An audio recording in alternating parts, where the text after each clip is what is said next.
But first up tonight, the energy crisis facing Australia with this ludicrous rush to meet zero emission targets as some sort of religious crusade, and the damage, the zealotry of people like Chris Bowen are doing to that cause.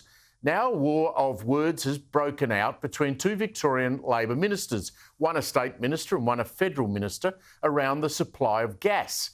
Now, for context, I need to remind people of the modern, short and shameful history of gas exploration in what is now Australia's most populated state.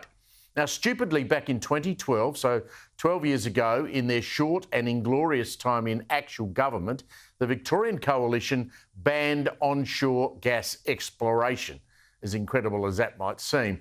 As I said, it was a stupid, short-sighted decision Australia and Victorians are now about to pay the price for.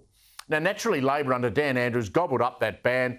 They would have done it when they were elected themselves anyway. And they kept that ban in place until 2020, so for another 8 years. So there was no onshore gas exploration at all over those years, despite Victoria having massive reserves of underground gas. Now, Dan Andrews went further and in 2017, under pressure from the Greens, banned all and permanently fracking and coal seam gas exploration onshore in Victoria. Now, this saw finally in 2021 onshore gas exploration. It restarted. By that time, though, most of the companies, they'd lost interest in Victoria and they'd gone elsewhere. Now, you fast forward to today, and Victoria's woeful Resources Minister, Lily D'Ambrosio, who, by the way, has banned new gas connections to residential homes and businesses as of January 1 this year, banned it. You can't build a house and connect to gas. She's now accused her federal counterpart, a fellow Victorian, Catherine King, of acting, get this, like a Liberal on the issue of gas supply. Why does any of this matter to regular folks? Well, I'll tell you why. The ACCC has warned that Victoria and New South Wales will face gas shortages this winter. Not in 5, 10 or 15 years, this winter, so in a couple of months. So where will the gas shortfall be made up from? Well, from a very long way away, Queensland and the Northern Territory. So a state like Victoria with lots of gas will have to import gas to keep the stoves on, the water hot for your shower, and businesses that rely on gas will have to pay the price of imports. Now, this is crazy stuff. So Minister King went on radio this morning and said Queensland is doing the gas heavy lifting.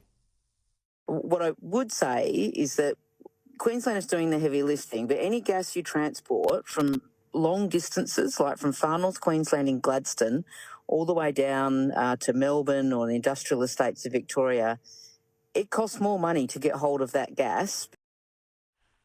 A correction for me, of course, it's Madeleine King, not Catherine. Now, when asked if Victoria and New South Wales consumers would pay the price for imported gas, she said absolutely, because costs always go with the production of any product, and gas is no exception. Now, Minister King even bragged about how Canberra had fixed up a gas terminal in Western Victoria to take in that imported gas from Queensland. Now, this set the Victorian Minister D'Ambrosio off. She took to Twitter to attack her federal counterpart. She said King is more like a coalition minister. She claimed Queensland was not doing the heavy lifting and said there was no onshore ban in gas in Victoria. Now, but the only problem is there is a ban on how to get the gas out of the ground, and those who can do it have left the state because, well, frankly, it's become too hard to do business here. Now, I can tell you major industries and investors are deserting Victoria, and those still in the state are convinced they're facing a bleak winter and a grim future. It seems Canberra has woken up to the immediate shortfall in energy supply, but one state, Victoria, is blindingly ignorant to the risky road they are now going down.